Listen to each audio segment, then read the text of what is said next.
Good morning. Welcome to our meditation time. I'm Shelley, one of your prayer chaplains, and I'm happy to be with you on this beautiful morning.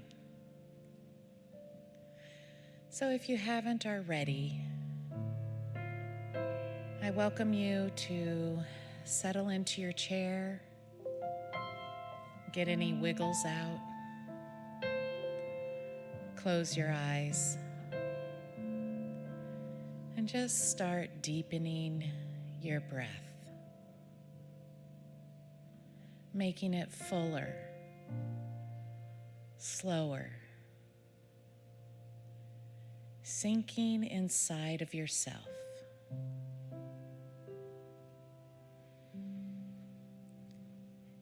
And see if there's any part of your body that's holding tension.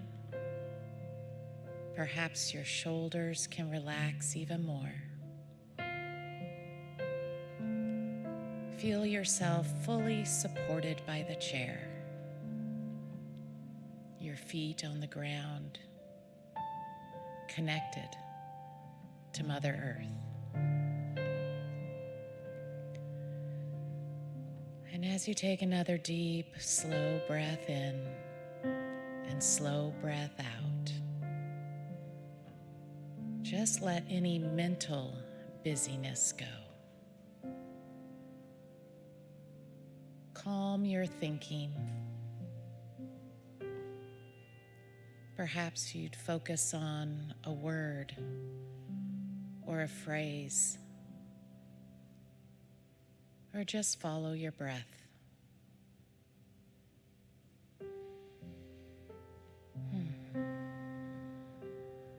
Know that you are safe and held in the arms of love.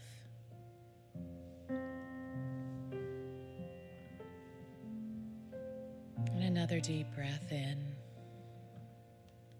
and out. And perhaps you can take into the silence a question or an affirmation.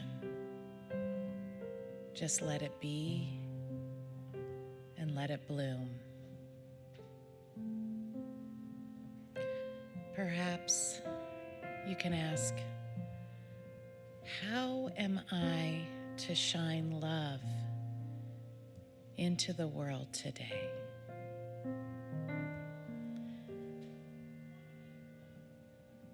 Or what is mine to do today to uplift others?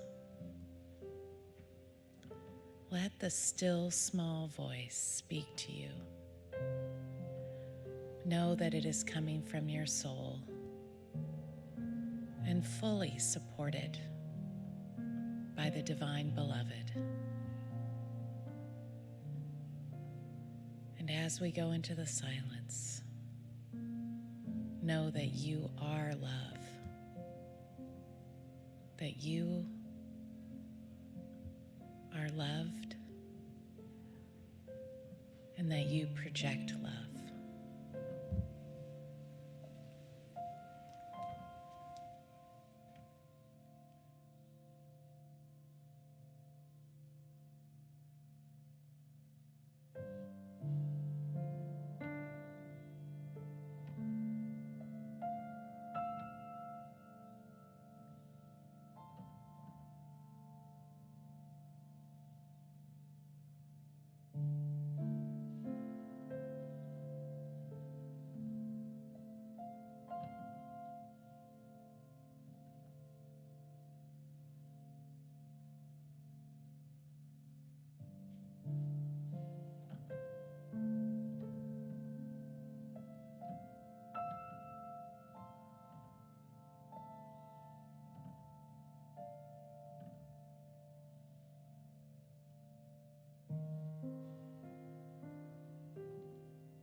So just let your breathing get a little deeper, fuller, as you begin to come back to the room.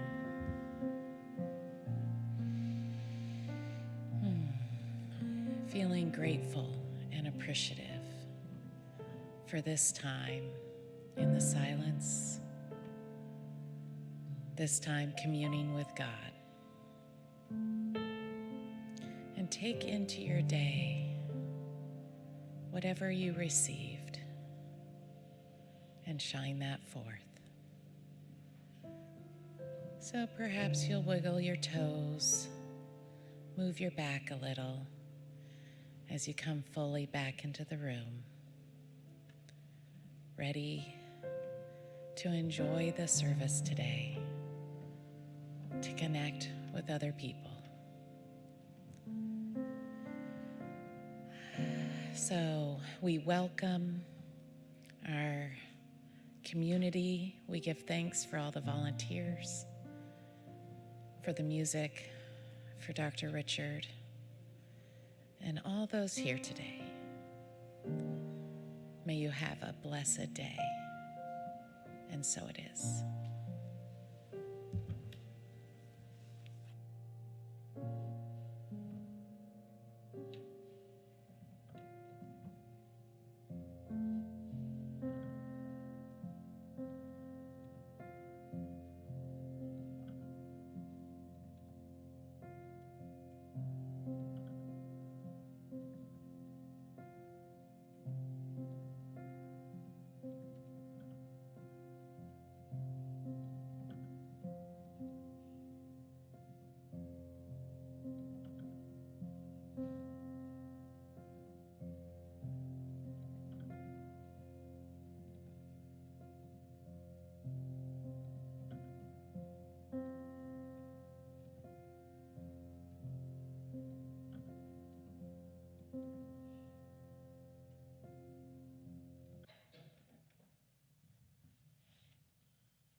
used to feel so lost and alone in a world that felt so cold. But then I found a place to call my own, and now I feel like I belong. I am loved and I am welcomed in this place that feels like my home. I am free to be myself and love who I am, and I never have to feel alone. I used to hide behind a mask, afraid to show the real me. But now I know that I am more than enough, and I can be who I want to be. I am loved and I am welcomed in this place that feels like my home. I am free to be myself and love who I am, and I never have to feel alone. Hello and good morning. Let's start this morning with a quote from author Anne Lamott, who said, "Almost anything will work again if you unplug it for a few minutes, including you." To that end, I invite you to prepare to unplug, just for a minute. Make yourself as comfortable as you can. Feather your nest wherever you are just a little bit. Feel yourself sinking deeply into wherever you're sitting. Make any little adjustments to ensure that you can relax as much as possible. One of the best ways to let go is to use your exhale to assist you. If you're comfortable doing so, close your eyes to minimize any visual distraction. Take a breath, and on the exhale, let your mouth open a little bit and release that breath with an audible sigh. Let's try that again. Inhale and audibly exhale. I can feel it letting go already. Notice how your body is feeling, especially your jaw. See if you can let your jaw drop and notice what that does in your neck and shoulders. Continue to focus on your breath, especially the exhale, noticing how much you can let go with each breath. If it helps you to focus, you can silently say the word release as you exhale. Notice how your body is starting to feel as you mindfully ask it to let go. Feel how each breath can take you deeper into relaxation. Letting tension release in your body allows you to open yourself up to new ways of doing things and new ideas. As you relax, new neural pathways start to form to make way for change. And by opening up in this way, you also make yourself available to the capital L love that is all around. On your next breath, simply be aware of the love energy entering your body, feeling it fill you completely. Feel how open and receptive you are to accept that love. And then send it back out to everyone around you. And so it is. It's amazing what love can do. It can heal the broken parts of you. And when you find that place to belong, you'll know that you were loved all along. I am loved and I am welcomed in this place that feels like my home. I am free to be myself and love who I am, and I never have to feel alone. So if you're feeling lost and alone, just know that you're not on your own. There's a place where you can belong, and you'll be loved all along.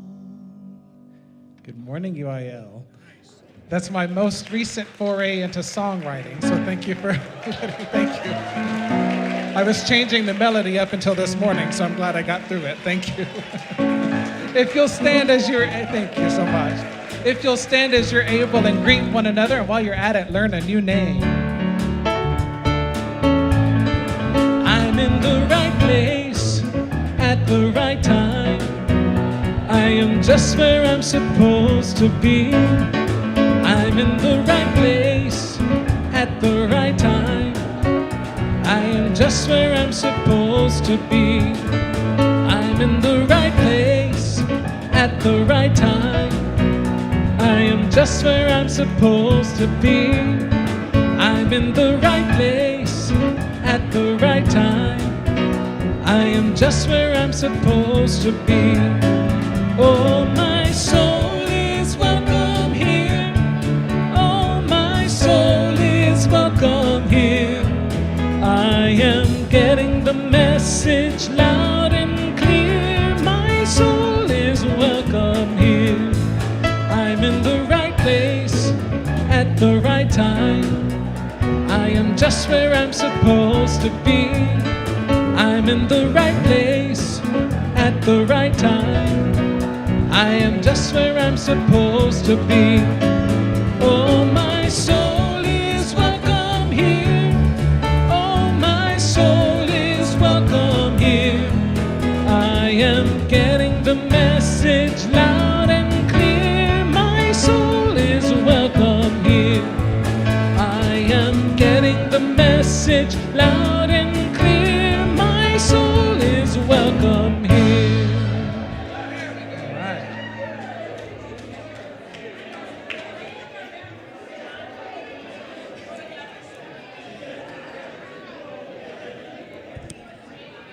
All right, sports fans, let's get this party started. Gee, it's too bad there's no energy in this room. Wow. Well, good morning, Unity in Lynnwood. I love the energy in here. It's awesome. My name is Elizabeth Nachman, and I am grateful to serve as your welcome host today. My job is to ensure that each and every one of you knows, but more importantly, feels that you belong here, that you are a beloved member of our Unity family. And unlike many other houses of worship, we truly welcome you to our home, where we practice kindness and love, sharing and caring, and even fun and joy, as evidenced by our welcome this morning. For anyone who has ever felt, I don't belong here, or I don't fit in, or even, I'm too weird for this place, I have news for you. This is your place. In fact, the more unusual you are, the more we embrace you. We don't see past what you are. We see you clearly, and we love you for it. Do you collect out-of-print art books, write unusual poetry, paint wild landscapes? Does it take you 20 minutes to feed your cats? Have you been rejected by other places because you love someone who someone says you shouldn't love? Do you feel too old, too weird, too much, too little, too spiritual, not religious enough, too quirky? Well, good. That's what we embrace here at Unity in Lynnwood, because here we see past the what or even the who of you, and we embrace that with great gusto. To illustrate, shockingly, I've been reading a book, not even one required for my studies. The title alone is compelling. God 4.0, on the nature of higher consciousness and the experience called God, by Robert Ornstein and Sally M. Ornstein. Briefly, I promise, Dr. Richard. The theory is that we've been evolving our relationship to a higher power since the beginning of our consciousness. As author Karen Armstrong says, the desire to cultivate a sense of the transcendent may be the defining human characteristic, and it is, by the way, something that we celebrate here. So, again, briefly, God 1.0 began with our cave-dwelling ancestors whose intricate and fantastical artwork and drawings deep within very inaccessible caves tells a story of their search for meaning and an understanding of the spirit world. Shamanism flourished in these cultures, and says one archaeologist, art and cosmos united in a mutual statement about the complete nature of reality. God 2.0 arose when human beings moved from many spirits to many gods, and gods for everything. Ornstein, along with several other scholars, argues that it was worship that precipitated the development of agriculture and not the other way around, as previously thought.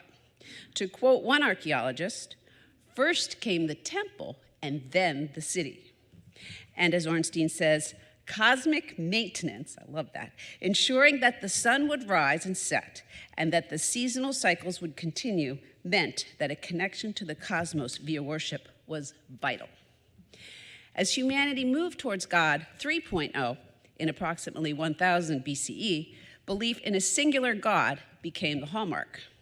Of course, this became the basis for the three Abrahamic religions, Judaism, Christianity, and Islam.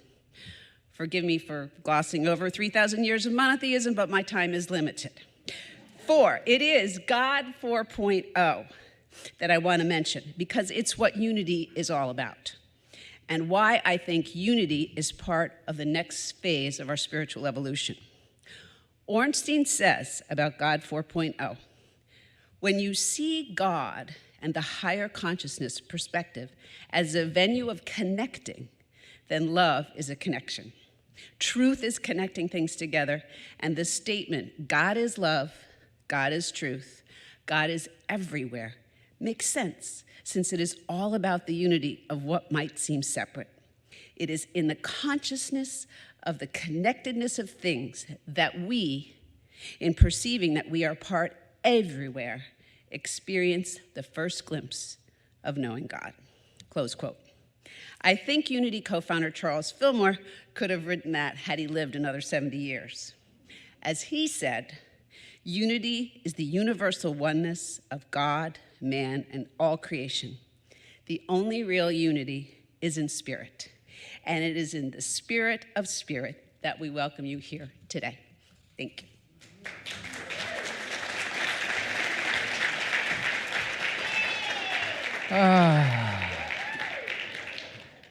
To those in our physical sanctuary this morning, join Elizabeth, join me in that spirit of welcome by allowing your eyes to perhaps drift courageously sideways to engage the countenance of another noble soul and to say, welcome you, welcome you, welcome you, welcome you. And of course, as many of you already know, it is an appropriate morning to welcome the return of a very special guest, Brad Gibson on drums.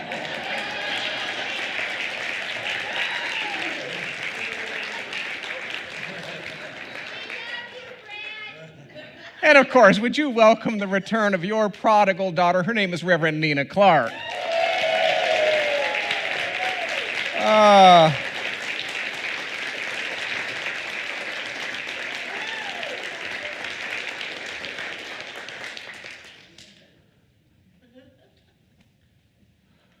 Welcome home. We miss you. Right on. Right on. If you are a member of our virtual sanctuary this morning, we invite you to open your social media chat window.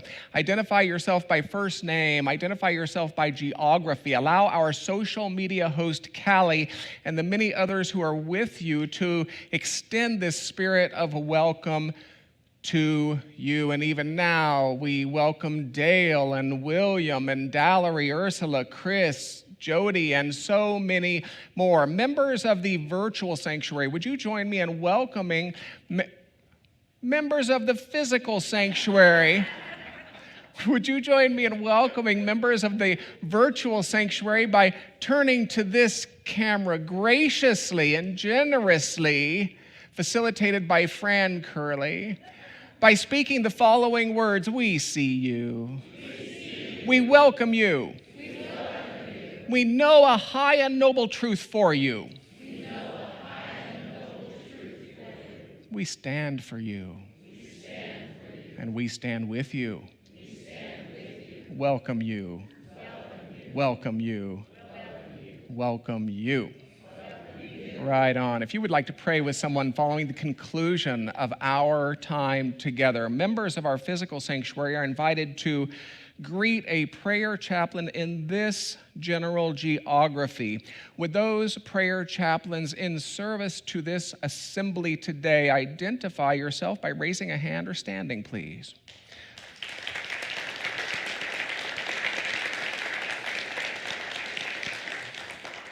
And if you're a member of our virtual sanctuary today and you desire to pray with someone following the conclusion of our time together, start the process by writing prayer at unityinlynnwood.org. Include a working telephone number and expect a call within a couple hours. Callee, beyond being the most gracious social media host for so many of our events, also designs our Sunday floral offerings. Today's flowers are dedicated by John Brooks in memory of his mother, Sophia.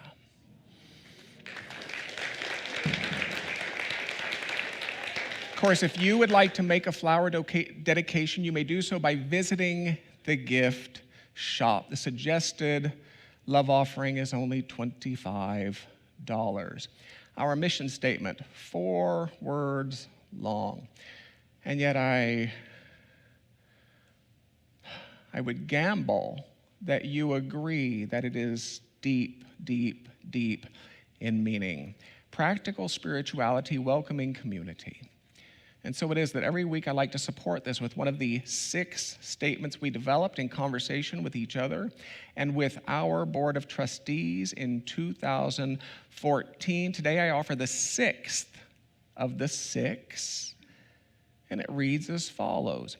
We welcome people from all spiritual traditions. Let's just be with that for a breath. We welcome people from all spiritual traditions or from no spiritual tradition whatsoever into every activity of our community. Words of invocation, take them in the manner best suited to you today. You're welcome to read aloud, robustly and enthusiastically, quietly, prayerfully. You are welcome to close your eyes and to have the sense that these words are having their way with you as we read, though imaged and named variously, there is a singular and eternal ground of being from which all life emanates and into which all life retreats. We choose to call this ground of being God. By extension, we come to understand that we are spiritual in nature, human in expression, and limitless in potential. We gather today to remember such truths, to celebrate our unity and to honor all life. And so it is. It is the delight of my week and the honor of an incarnation to bask yet again in the noble presence of you. So I begin with words of gratitude for sharing space and time and consciousness with me today, June 4th, 2023. Thank you. Thank you. I'd like to begin with some words of history this morning. Please indulge me. As a non-heterosexual person in the United States in 1969, your name, along with those of your friends and family members, would be listed with the Federal Bureau of Investigation because as a non-hetero person, you would be considered prone to blackmail and to overt acts of perversion. It was a 1950 issue of Coronet magazine that said the same thing, and I quote, "The male sex deviant descends through perversions to other forms of depravity, such as drug addiction, burglary, sadism, and even murder. Once a man assumes the role of homosexual, he throws off all moral restraints." Close quote. Your name would be monitored by the United States Postal Service as well, that any so-called homosexual trappings received through the mail could be reported to the police, prompting your subsequent arrest. Imagine getting that ominous knock on your door with every arrival of your Martha Stewart Living magazine. You would be dishonorably discharged from the military. You'd be arrested for holding hands with a partner. Your neighborhood would be periodically swept with the intent to arrest any and all discovered wearing, and I quote, "clothes not for their gender." You could be fired from your government job, fired from your teaching job, fired from your professional job, all with no legal recourse available to you. And of course, as was the case until 1973, you would be deemed mentally infirm by virtue of the American Psychiatric Association's classification of homosexuality as a sociopathic personality disturbance. So you see, 1960s non-hetero people were triply condemned. We were condemned by the authorities as being criminals, by religion as being sinners, and by medicine as being sociopaths. In 1969 New York, it was the state penal code that disallowed services to LGBTQ plus patrons. This code was written to prevent premises from becoming, and I quote, disorderly houses. Now I, for one, can quite assure you that disorder is not an arbitrary result of homosexuality. So given this climate, I think it makes some sense that it was organized crime families who opened businesses that would provide services to the LGBTQ plus clientele. And even with the notoriously corrupt relationship between organized crime and the New York City police, these businesses could still expect to be raided at least once per month. And so it was that the Stonewall Inn, it was a gay bar since 1963, had a a light cue on the dance floor that would forewarn dancers in the case of one of these raids. You see, touching while dancing was also a punishable offense. And it was on June 28, 1969, that the light cue went off, as it usually did. But what followed was anything but usual. Instead of bowing to the usual demands, those pressed against the walls of the Stonewall Inn on that night, they refused to show their IDs. They refused to identify their genders. They refused to leave the property upon being brutally clubbed in the head just for asking that her handcuffs be loosened. It was an unidentified lesbian who shouted to the growing crowd, "Do something. Do something." And from the early chants of solidarity, and from the exponentially growing crowd, and from the rising choruses of "We shall overcome," what we now would call the Stonewall riots arose. Overcome someday.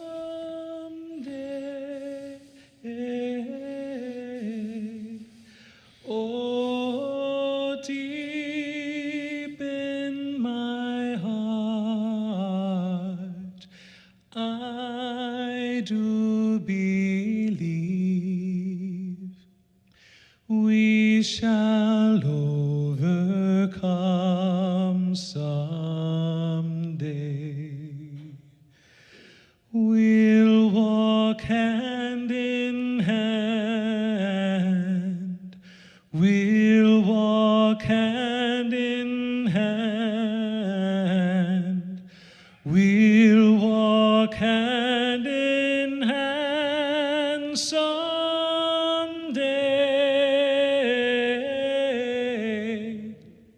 Oh, deep in my heart, I do believe we shall overcome someday. We shall live in peace. We shall live in peace. We shall live in peace someday.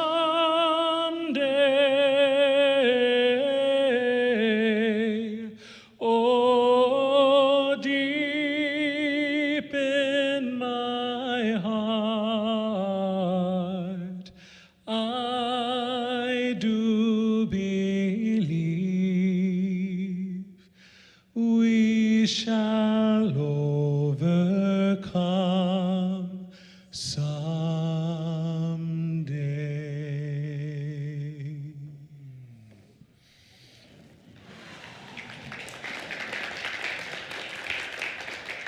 Do something were her words, and people responded. Following the days that left that inn a smoldering shell, people, and now these were gay people and straight people, black people and white people, men, women, old, young, a veritable, rainbow palette of humanity gathered in Christopher Park to discuss, to plan, to organize, to demonstrate, ultimately to give rise to that first Gay Pride Parade on June 28, 1970, and to the establishment of June as Pride Month. That is the history. Happy Pride Month. Unity in Lynnwood. Happy Pride Month. And so it is that Pride is a month dedicated to LGBTQ plus people and to their many allies, yes. It's a month dedicated to a people who compromised something of their very essence, who had pressed it down, hid it away, pushed it back, that they might remain safe, even alive as members of an unready society. And it's a story of those same people who at long last and at great risk finally emancipated that something of their very essence in spite of their unready society. So while we tend to think of this coming out, if you will, as something that gay people are called to do once, I suggest that we reframe this coming out as something every person is called to do repeatedly.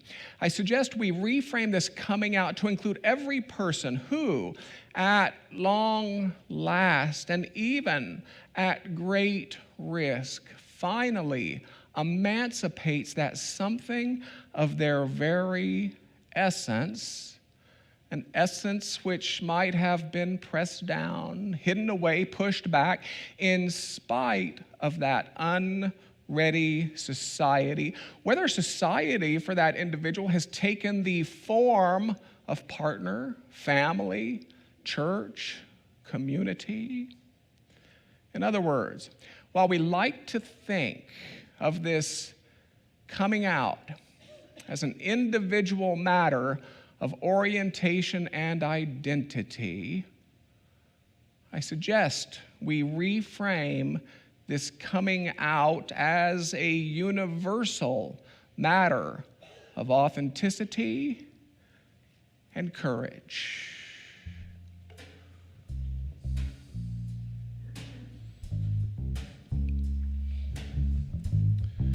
She was arrested for voting in her hometown of Rochester, New York, and she was convicted in a widely publicized trial. Even so, it can be said that she emancipated something of her very essence on her unready society, ultimately giving rise to women's suffrage. You know, one of her many contributions as the 19th Amendment to the United States Constitution. And in so doing, I think it can be suggested that Susan B. Anthony came out. I'm coming out. I want the world to know. Got to let it show.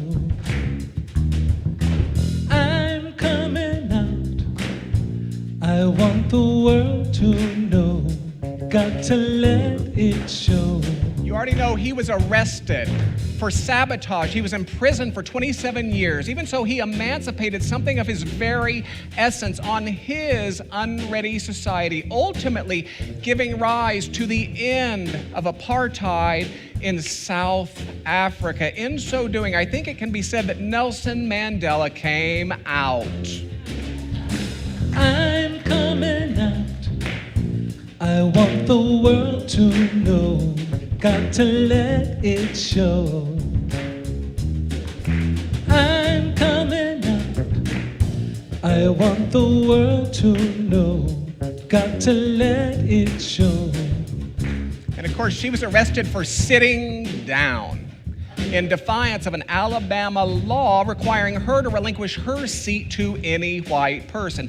Even so, she emancipated something of that very essence of herself on her unready society, ultimately giving rise to a boycott of the Montgomery bus system and a 1956 Supreme Court decision banning segregation on public transportation. In so doing, I think it can safely be said that Rosa Parks came out.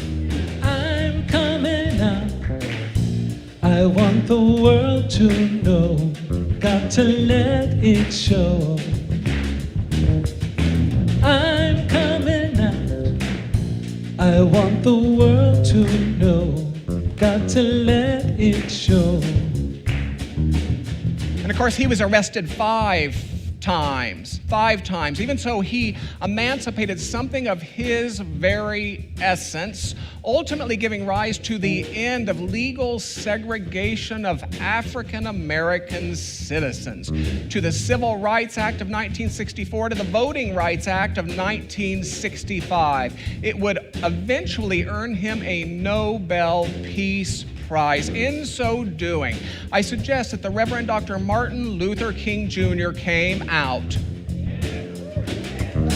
I'm coming out. I want the world to know. Got to let it show. I'm coming out. I want the world to know. Got to let it show. It's the deeper story of pride. It is the universal story, then, of all who would emancipate that something of their very essence, which has been pressed down or hidden away, pushed back, even amidst an unready society, trusting that it must somehow serve something of a purpose in our world. So the deeper story of pride isn't about coming out as gay, you see, it's about coming out as you. It's about coming out as you. The deeper story of pride is about courageously standing forth as yourself in Emerson's world, which ever seeks to make you something else. But some people won't like me. I can hear the ego argue. The truth is this: there are already people who don't like you.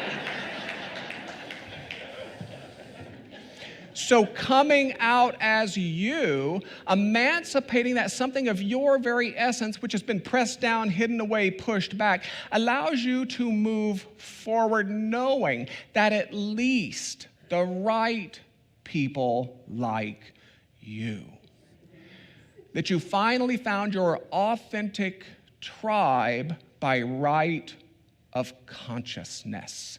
The illusion that everyone should like you is an egoic ploy to keep you from ever living a fully realized life.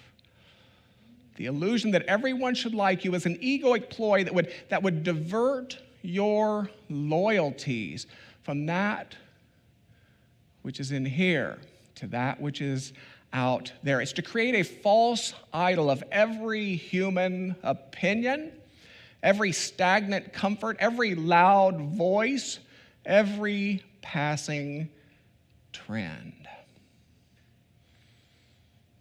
Now, as I like to do every year, at the beginning of this Pride Month, I would like to be crystal clear with you.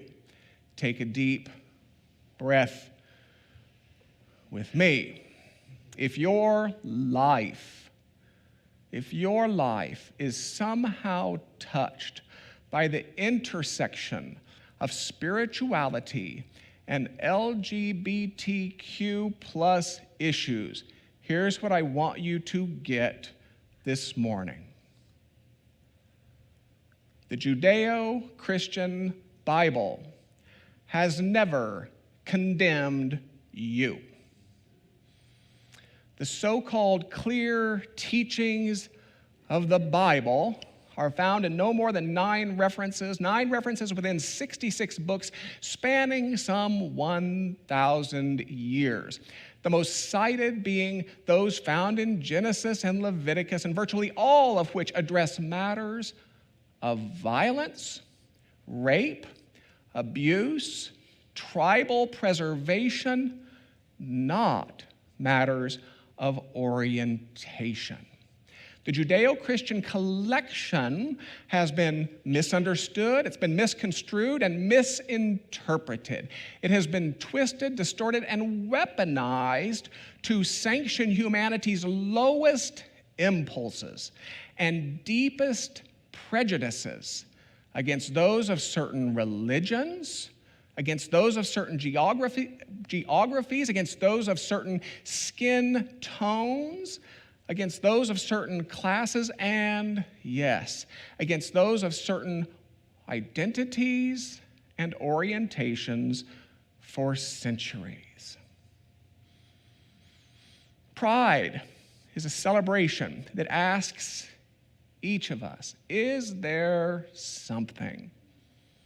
Is there something in me which has been pressed down,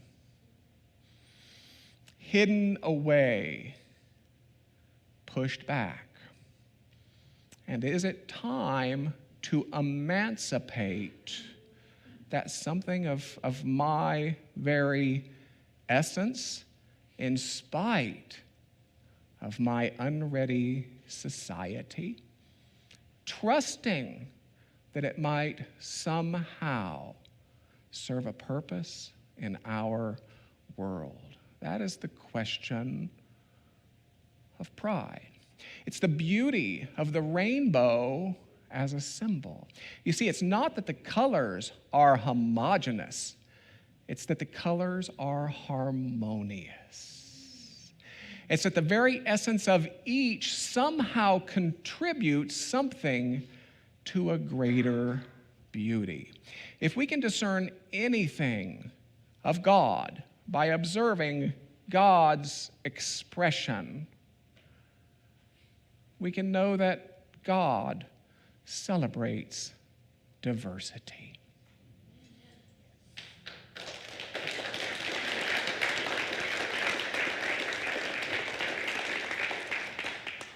So if you're comfortable doing so, let us consider this suggestion in a deeper way, 2-3 minutes, simply by closing our outer eyes, perhaps. If it makes your physicality comfortable, place your feet on the floor and let us simply consider the question, allowing whatever response rises to rise for our observation. We need neither accept nor reject. Let's take a breath together.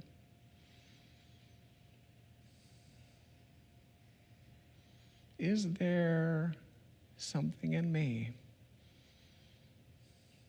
which has been pressed down or hidden away or pushed back?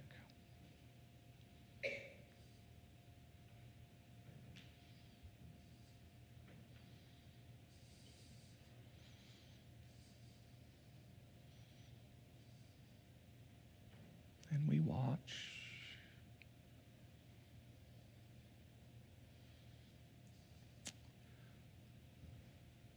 Is there something in me that's been pressed down, hidden away, pushed back?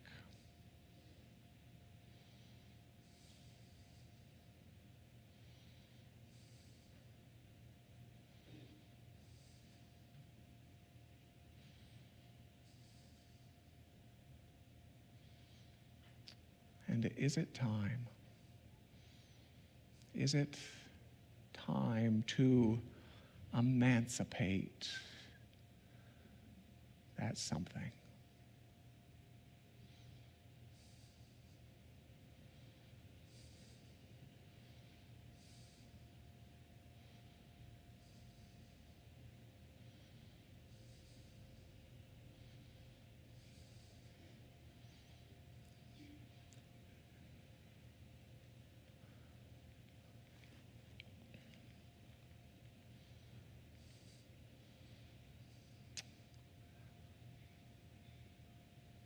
I invite you to keep your eyes closed for a moment. It is in UIL's diversity statement that we find the following, and I quote, "Because we celebrate, honor, and affirm the divine presence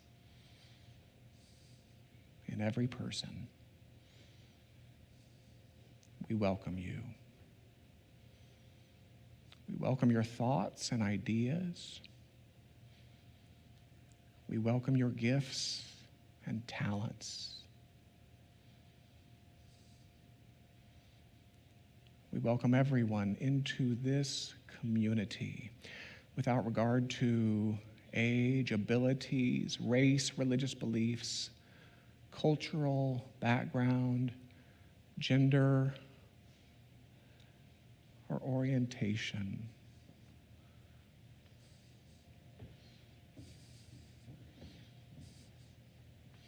Welcome to Unity in Lynnwood.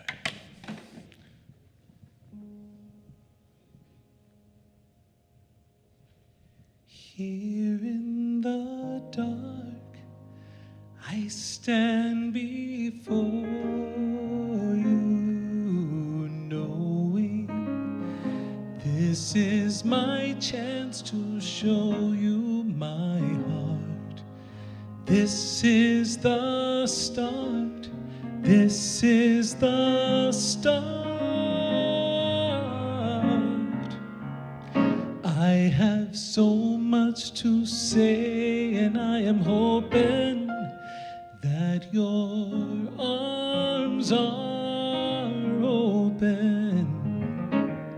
Don't turn away, I want you near me, but you have to hear me. Here's where I stand, here's who I am. Love me, but don't tell me who I have to be.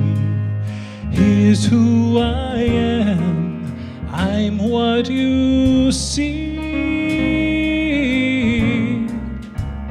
You said I had to change, and I was trying, but my heart was lying. I'm not that child any longer. I am stronger. Here's where I stand. Here's who I am. Help me to move on, but please don't tell me how. I'm on my way. I'm moving now.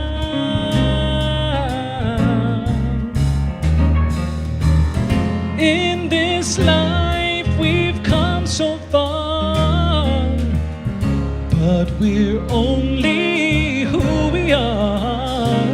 And with the courage of love to show us the way, we've got the power to stand up and say,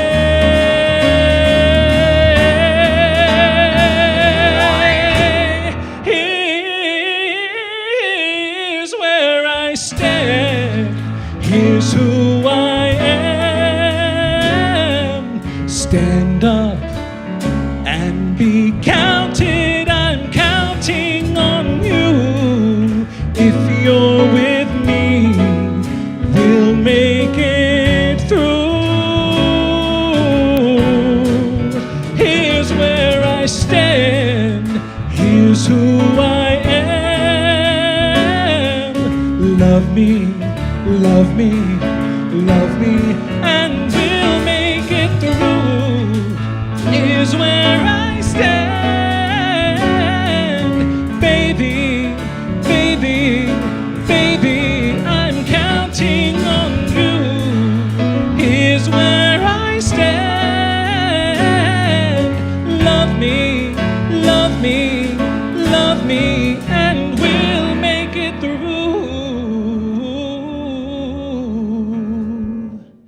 I'm counting, oh,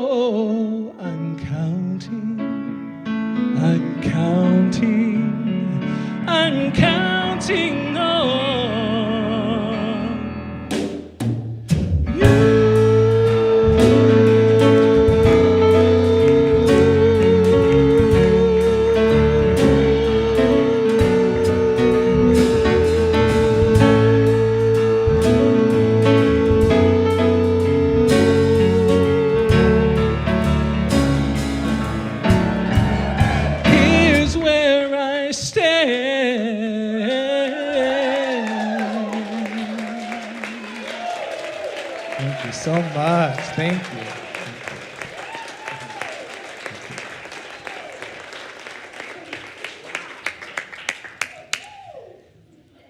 Wow. That was awesome.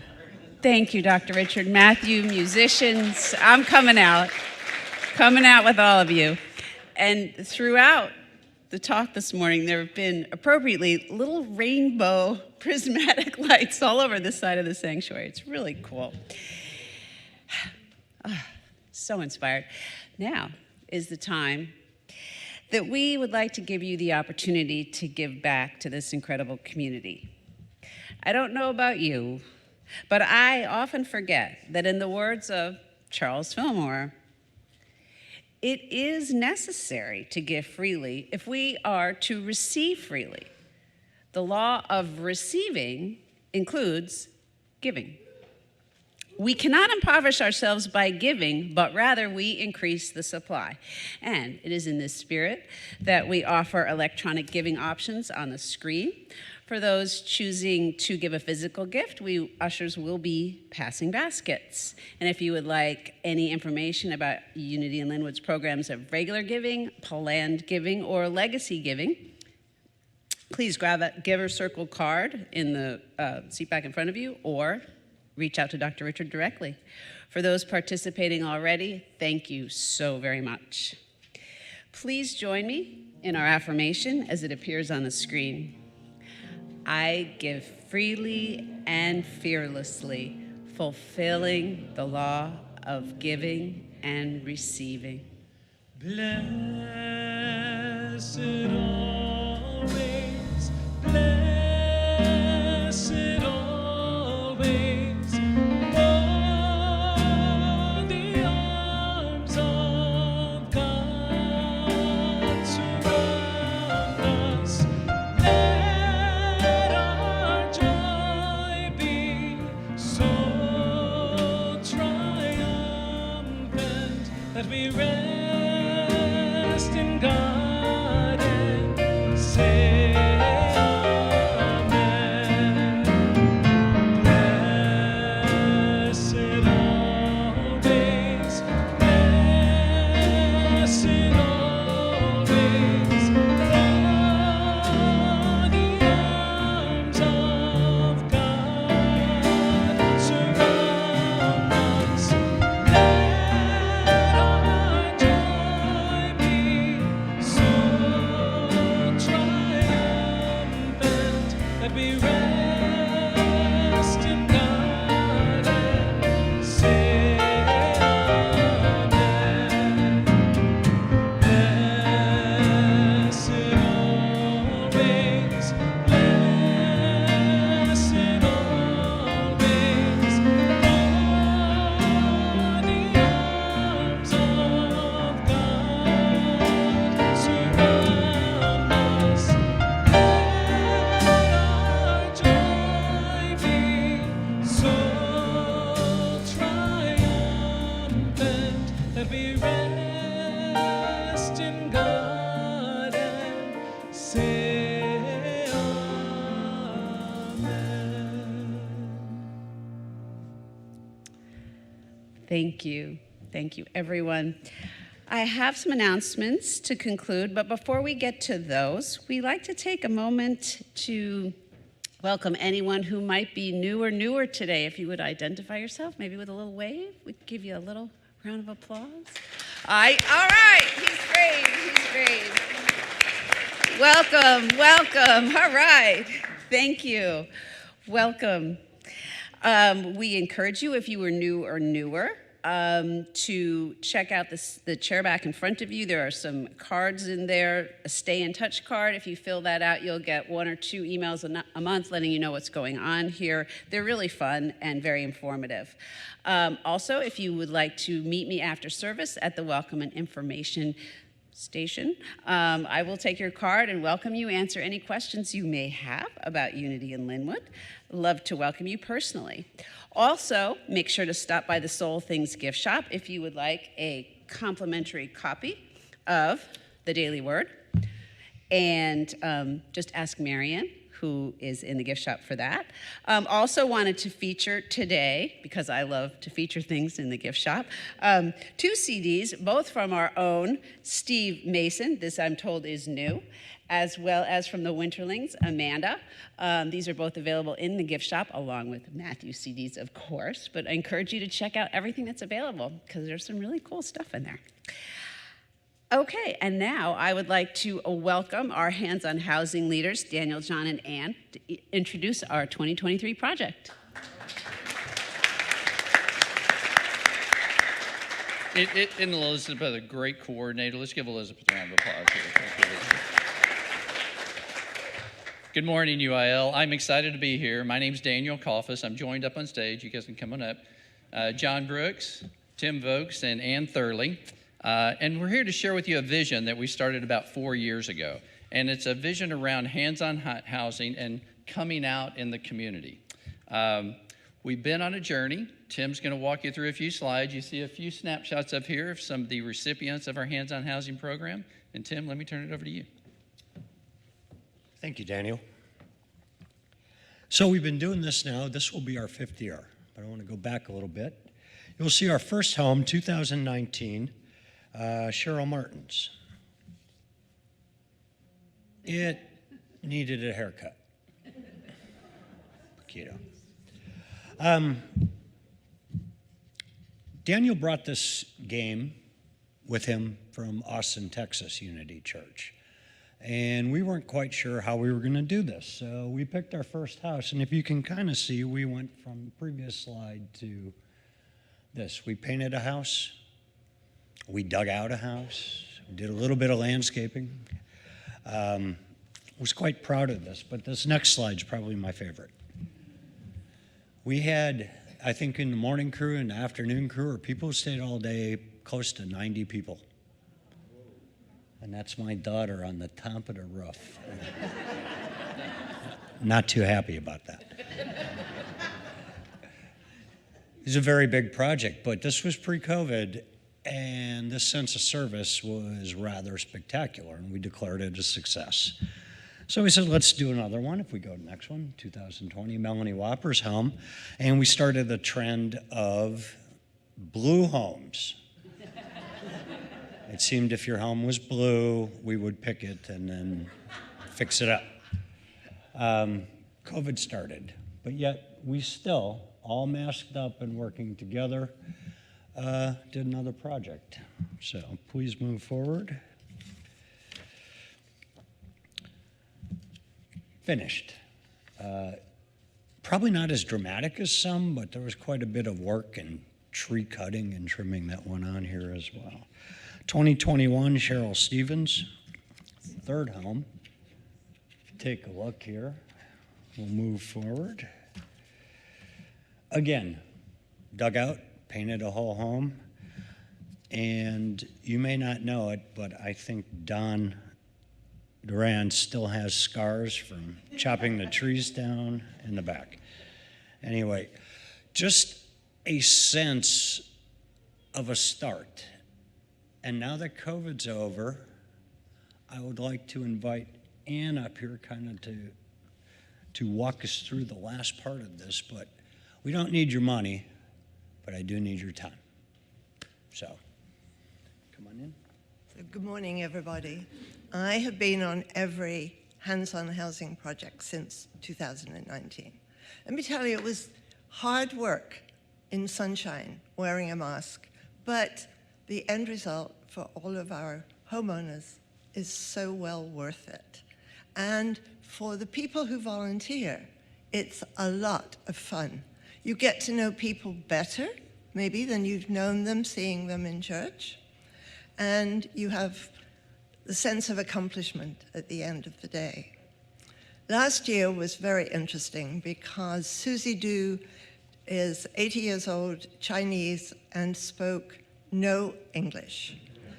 But on the other hand, when she saw us working in the yard, she was there, helping move branches. And in the early afternoon, as is her custom, she came around with plates of watermelon and oranges to refresh us. So I certainly encourage you. You don't have to have talent in gardening or painting, just a willingness to help, and you will have a lot of fun. So we hope to see you in our project for this year.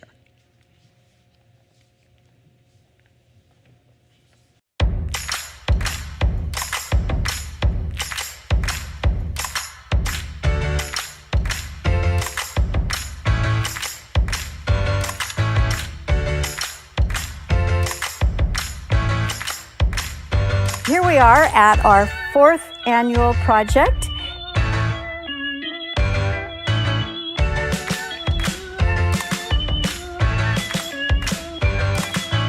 We are at Susie and Jeff Dew's house. Susie's an 84-year-old widow. Our son is helping her take care of the home. And our loving community and unity has come together today to bring love to the community, the neighborhood, and to the Dews. This has been a good day so far. It's a beautiful day out. We've got a lot of people here helping. Just fantastic.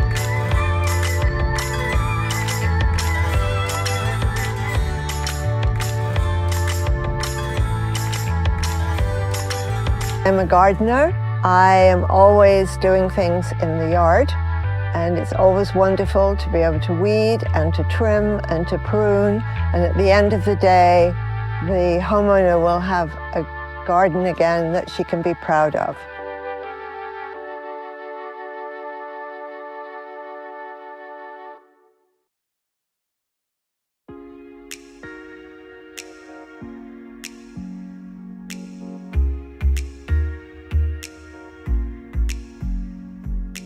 And our homeowner, she's the sweetest lady, and she is so appreciative of what we are doing here.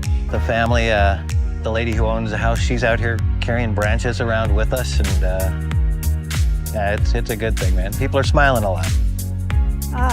我8兄弟姐妹都有呢個種菜。我退休之後呢，為咗多勞動，更健康。我住戶啊，賣豬仔攞美國嘅。我嘅弟弟為我全家，在1985年初，全家移民來美國。 John, what brings you joy with a project like this? Well, you know, what brings me the most joy is really just having our community come together and work together and laugh together and do some hard work and help out a neighbor and really just give back to the community. You know, and I've seen more people develop relationships today, meeting the homeowner, meeting some of the neighbors. A couple of neighbors have come over, asked what we're doing. We've told them, and they're like, this is a great thing that Unity in Lynnwood's doing. How can we help? 這個房子我已經住咗30多年啦。在呢個疫情下，有這麼多人來幫我，我心情非常高興，又非常感謝你哋熱情嘅幫助。I'm really happy to help out doing projects. I actually am a carpenter, and so it's kind of my forte. And I really like to help out in doing those parts of the projects when we do this hands-on housing that maybe is a little more specialized and, you know, takes a little bit more knowledge.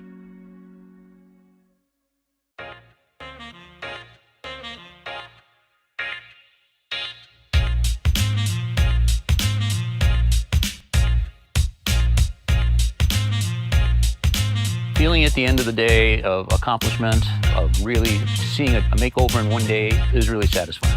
When the smiles come on their face, that's goodness, right? It really is. It's such a wonderful way to meet people from the church and talk to them in a way we can't usually do, as well as practical spirituality in action.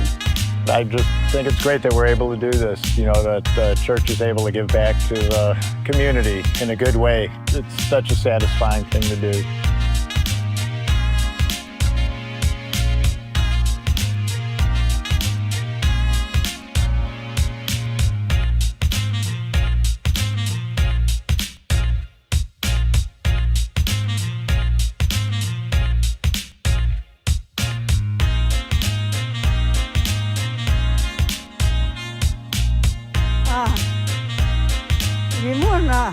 唔係個，這個老人住得更舒適和健康。得。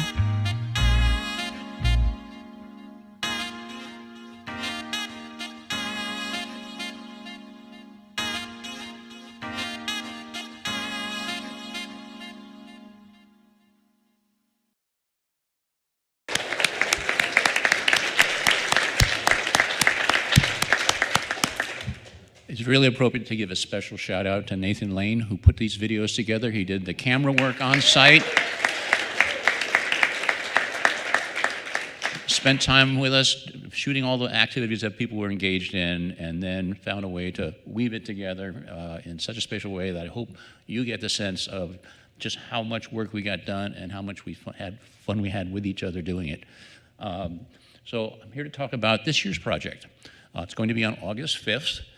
We have met as a leadership team once already. Yesterday, we did a tour of 2 candidate homes, both in the Edmonds area. And I'm happy to say that the home that we selected needs work. It's not as major as some of our other undertakings. I mean, it looks pretty nice from the front. But it does need some painting, and it needs a lot of yard work in the back. And so I'm going to encourage you all to either talk to one of us in our blue shirts if you have questions, or to sign up when the sign-up table gets set up in a week or so, or to sign up online on the website. We would like to invite you to join the leadership team. We have a great time together doing planning, and it's helpful to have all the different skill sets that come together as we can look at what needs to get done in the house and around the house, prioritize it, see who shows up as volunteers and what skills they bring, and try to make it the right size. We have made this a practice to do the makeover in quote unquote one day. We'll often have a day of prep a week ahead of time, pressure wash the house in preparation for painting the following week, things of that sort. But the major push comes on the day of, which will be August 5th. So please volunteer and bring any questions that you have to us. I think, is that the last slide? Yeah. Okay, thank you.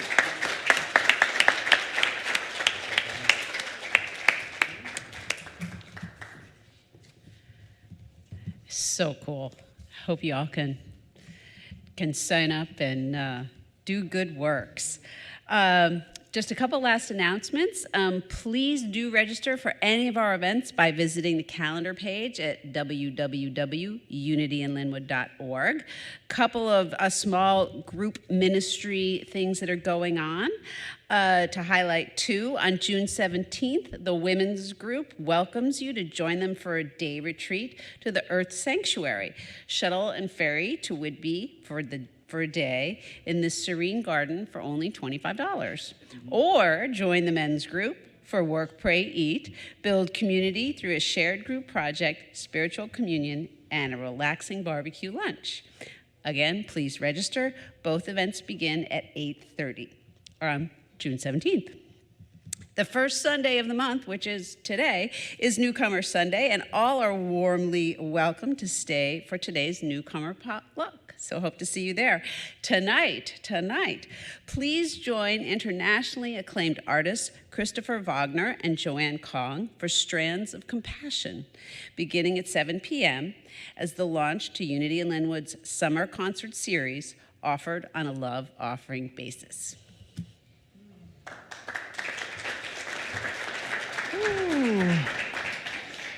So what you might not know if you have arrived within the last 2 or 3 years, Hands-On Housing is an event that is produced in partnership with Homage Seniors Services. These are not church member homes. These are homes in our greater community. This community descends upon that home and in one day does a makeover that is fully funded by Unity in Lynnwood. There is the history I would have you know about that. There are high-class problems in this world. Did you know that? There are high-class problems. One is having so many robust and meaningful activities that they are difficult to squeeze into a Sunday morning service. The other is having more cars than we have parking, and for the second week in a row to see our youth meeting outside because they're too big for their room. These are high-class problems. High-class problems, I tell you. If you would like to be held as a target for our closing prayer, I'm going to invite you to stand, please. Stand if you would like to be included in this closing prayer. I see. Today is the day no one desires extra prayer. No one desires extra prayer. And for those who are in this room, for those in the virtual sanctuary, if there is a first name of any other soul you would like to introduce into this prayer, simply speak that name aloud. Just speak it. The first name, just speak it. Speak it, speak it, speak it. And let's close the outer eyes of us, and holding those standing, holding those names spoken, let us know God, always present, never absent. Always present, never absent. There is a wisdom at the heart of these souls. There is a life at the heart of these souls. There is a sufficiency to any apparent need at the heart of these souls. This is how we hold you today.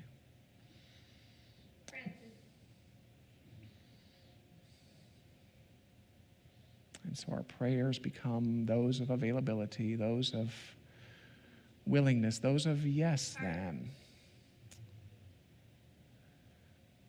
An affirmation of God being God in the hearts of these souls. And finally, gratitude, knowing that God being God at the heart of these souls is enough. And we close this time of prayer, this time together as we always do, with sung words of blessing, with sung words of farewell.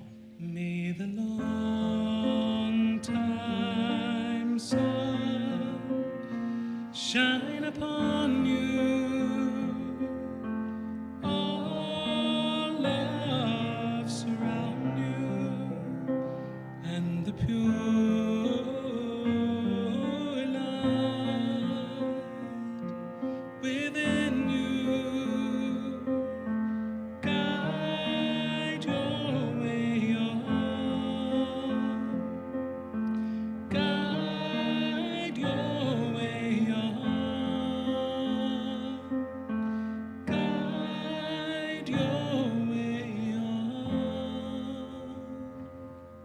standing and consider the following affirmation as you prepare to embark upon a potluck extravaganza never equaled in the history of humankind. If you feel so inclined, repeat after me. There is something at the heart of me.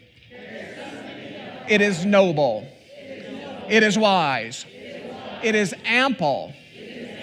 And today I let it out. Today I come out. And so it is. Amen. Have a great week.